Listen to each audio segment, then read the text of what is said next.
Hello everyone. ल्यूसेंस GK से हम पढ़ रहे थे इंडियन पॉलिटी एंड कॉन्स्टिट्यूशन और अभी हम पढ़ेंगे द प्रियम्बल के बारे में। प्रियम्बल का मतलब है प्रस्तावना। It's like an introduction to the constitution. Constitution पूरा किस बारे में है वो सब मेंशन्ड है प्रियम्बल में। प्रियम्बल का मतलब होता है इंट्रोडक्शन या प्रीफेस। जैसे अगर हम एनसीईआरटी बुक की बात करें तो उससे पहले एक प्रीफेस दिया रहता है जिसमें उस बुक की समरी या वो बुक किसके बारे में है उस बुक का एसेंस लिखा रहता है। सिमिलरली इसमें पूरे संविधान का जो जिस्ट है, जो एसेंस है, वो आपको प्रियम्बल में मिल जाएगा। पहला संविधान जिसमें ऐसी प्रस्तावना थी यानी कि प्रियम्बल था वो था अमेरिकन कॉन्स्टिट्यूशन।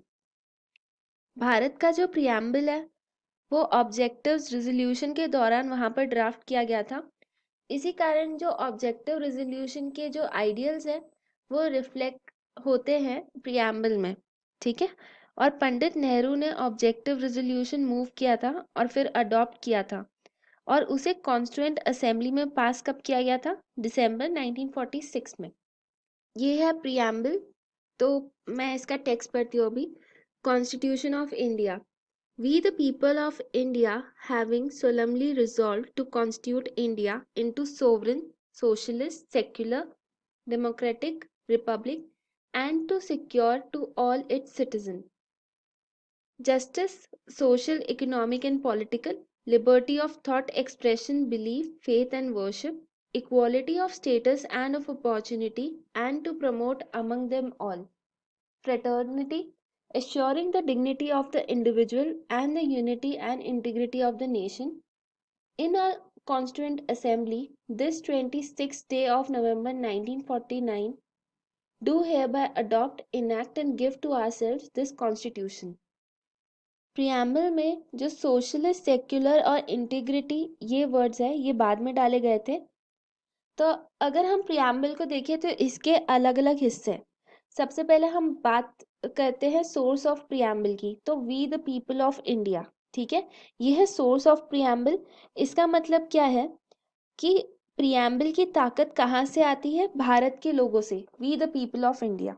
ठीक है। फिर सेकेंड पार्ट होगा कि नेचर ऑफ इंडियन स्टेट क्या है। तो यहाँ पे दिया है कि ये सोवरेन होगा। सोवरेन का मतलब क्या होता है? हम पर सिर्फ हमारा राज है। ठीक है। फिर सोशलिस्ट मेंशन्ड है। सोशलिस्ट का मतलब है कि समाजवाद है, यहाँ पर सब लोगों को बराबरी का मौका मिलेगा यहाँ पर, है ना।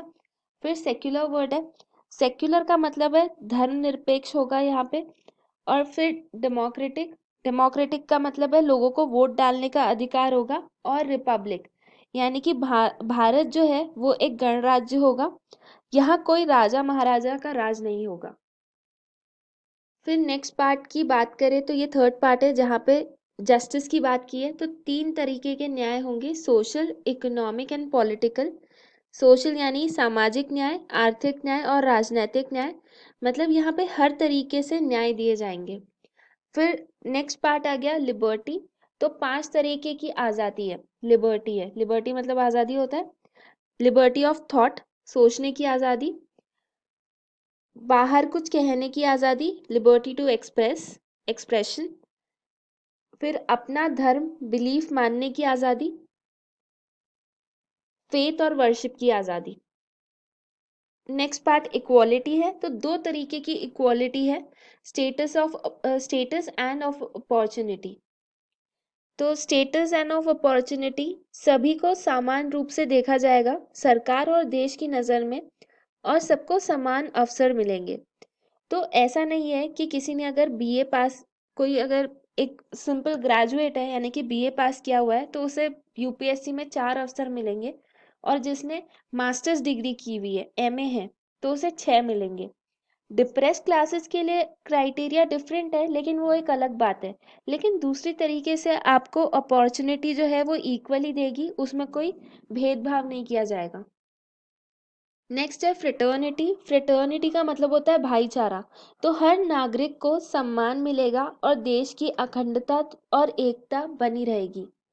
assuring the dignity of the individual and the unity and integrity of the nation।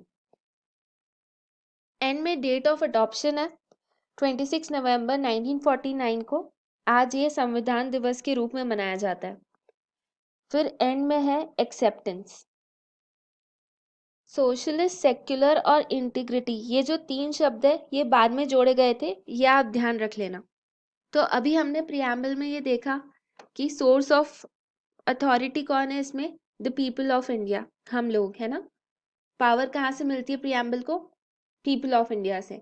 फिर जो ऑब्जेक्टिव्स हमारी जो गवर्नमेंट है उसको अटेन करने हैं, पॉलिटिकल सिस्टम कैसा होना चाहिए, ये सब प्रियम्बल में मेंशन्ड है। और साथ में मेंशन्ड है डेट ऑफ अडेप्टेशन और इनैक्टमेंट ऑफ द कॉन्स्टिट्यूशन।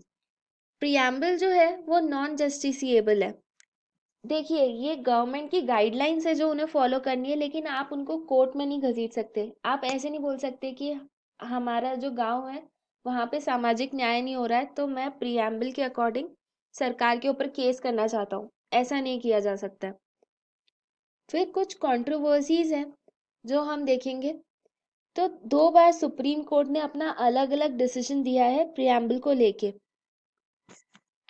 जब बेरूबारी केस हुआ था 1960 में, तब सुप्रीम कोर्ट ने कहा था preamble is the key to the minds of the makers of the constitution. इसके बाद सुप्रीम कोर्ट ने कहा था प्रियम्बल संविधान का हिस्सा नहीं है। ठीक है। उसके बाद 1973 में हुआ केशवानंद भारती केस, और उसमें सुप्रीम कोर्ट ने कहा था प्रियम्बल संविधान का हिस्सा है। और एक और केस हुआ था LIC ऑफ इंडिया केस 1995 में, उसने सुप्रीम कोर्ट ने कहा था कि प्रियम्बल संविधान का एक इंटीग्रल पार्ट है। तो क्या प्रियम्बल को अमेंड कर सकते हैं? तो प्रियम्बल संविधान का हिस्सा है और इसे आप अमेंड नहीं कर सकते जिससे इसका जो बेसिक फीचर है वो बदल जाए। अमेंडमेंट किया जा सकता है लेकिन मूल भावना नहीं बदलनी चाहिए। तो जब केशवानंद भारती केस हुआ था 1973 में, उसके बाद 1976 में अमेंडमेंट हुआ जिसमें ये वर्ड्स ऐड किए गए, सोशलिस्ट, सेक्युलर एंड इंटीग्रिटी। ये किया गया था 42nd कॉन्स्टिट्यूशनल अमेंडमेंट एक्ट से, और ये आज भी वैलिड है। Thank you. अगर आपको ये लेक्चर पसंद आए तो please like, share and subscribe करें। और अगर कोई भी क्वेश्चंस हो आपको तो आप नीचे कमेंट सेक्शन में लिख के बता सकते हैं।